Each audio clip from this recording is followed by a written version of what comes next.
Hey guys, it's Ethan with Trackstar Motorworks, and today I am with my good friend Fielding Shredder.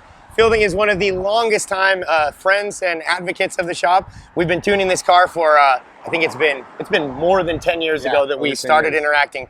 We have been on this config, this motor, for 9+ years now of this guy just hammering it relentlessly. If you're unfamiliar, it's been insane. Fielding has been on the Netflix show Hyperdrive and made it through. Watch that if you have not. It's definitely worth the watch.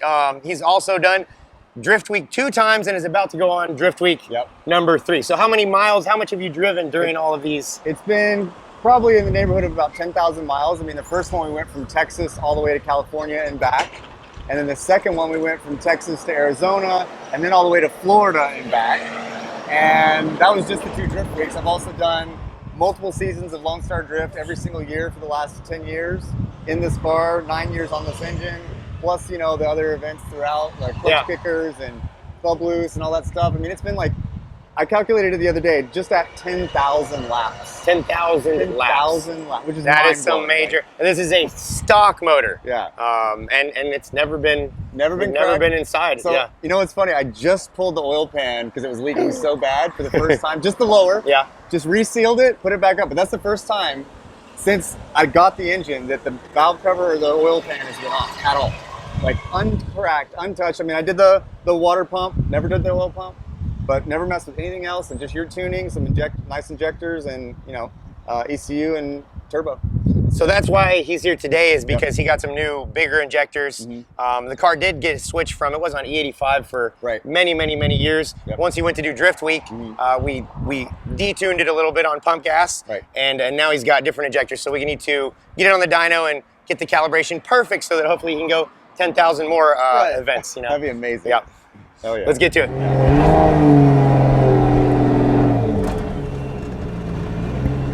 Car's a lot lower now than it ever has.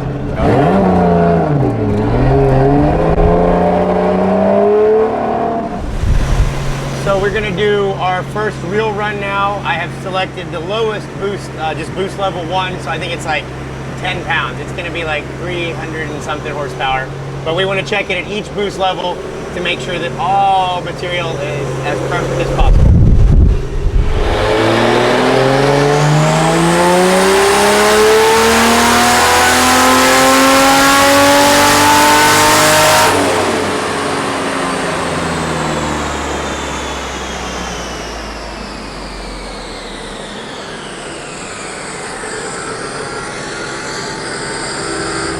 Yep, looks pretty, like it should. Torquey AF. So I want to check it at each boost level and make sure that it's whatever he's got it on, that it's going to give him optimum performance. Because if we just tuned on final boost stage, then we won't spend much time in that little 10-pound area.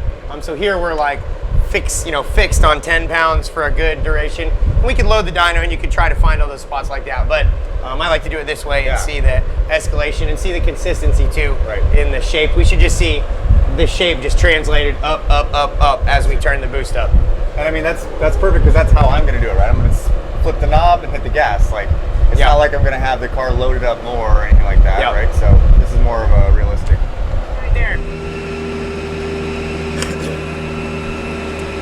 So there wasn't a lot of difference between stage 1 and stage 2, like less than a pound or so, a pound and a half. So I just increased the stage 2 so that he gets a little bit more resolution in choosing what power he wants. Now it is. It was like 12 pounds on that run a minute ago, so it was still only like a couple pound increase, and it actually had a little bit more torque to it, but not a big horsepower gain in the high end. So that's why we changed it up a little bit more, and now we're going to move to gear 3, or boost level 3, and see what we got there. Probably about 15 pounds, maybe something like that.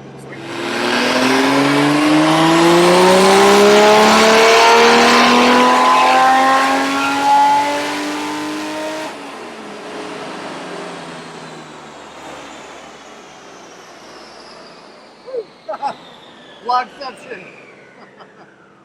Oh man, this thing sounds so good. Oh. So if you're not familiar, I'm running a Zona rotor turbo with tile wastegates, and this is their 7164, I believe, which is basically a 60 millimeter compressor wheel and an 84 millimeter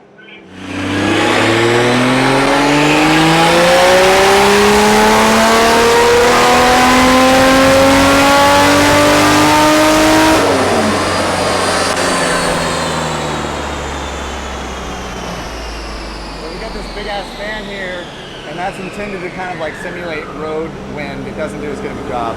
But luckily, you know, my cooling system is adequate and everything seems to be running good. Look, we're only at 93 water temp, which is well within safe range.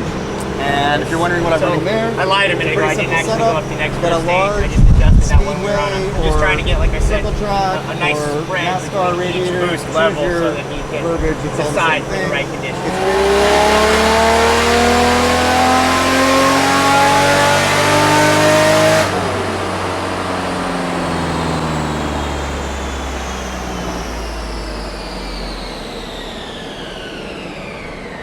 Cool.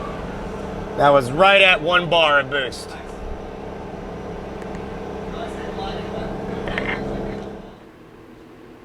What we got going in here?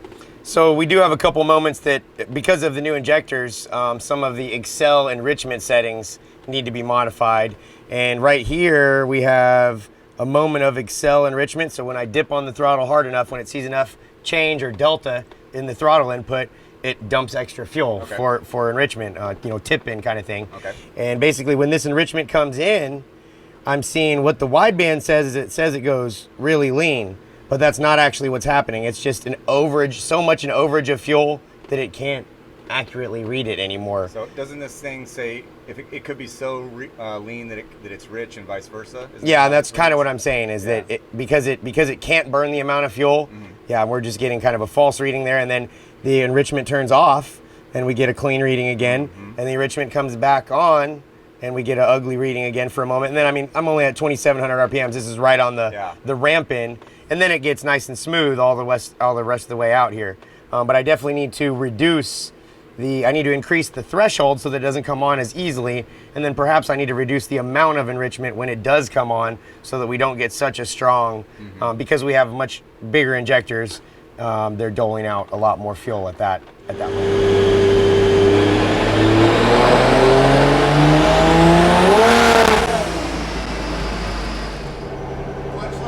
Maybe, yeah. I mean, I know you got to kind of warm this thing up, so. If it does it a few more times, we'll just call it.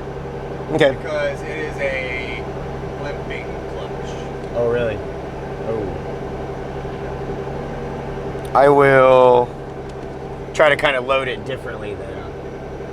Well, it might just be, I mean, right now it's because, like, I haven't put much sustained heat to it. So I might do just a few, like, kind of move in and out, kind of load it up a little bit more, maybe. Think like, I don't know if you can on the dyno, but like, if you were like fucking with someone, you're like, what?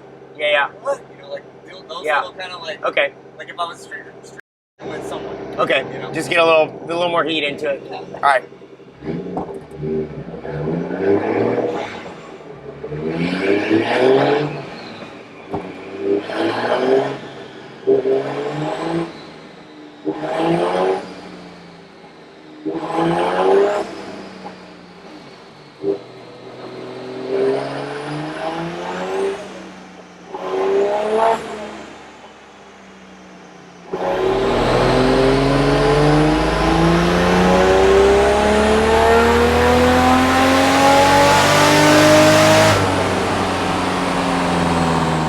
To hold, but I was a lot softer on the throttle.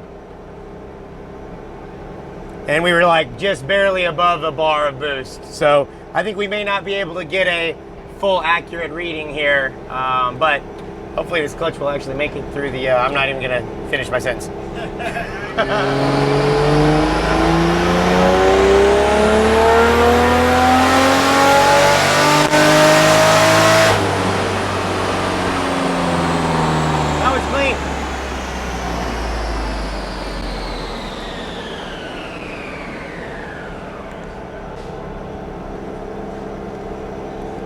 I was soft getting into it, so it's not going to represent our real numbers there, but I got to at least see all the information.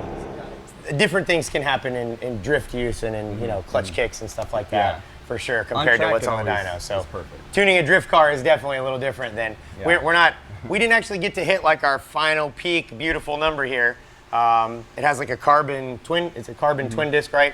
You got to put a lot of heat into the clutch to actually get the grip out of it. So I know that when you warm up the car, you usually have to go beat on it a little bit to kind of, in an incremental manner, to get some heat into it. Well, also too, with with drifting, you don't have that much like traction. We're spinning the tires, so there's not really that much load, so to speak. So when we're on the street or on the dyno, it's way more load than normal.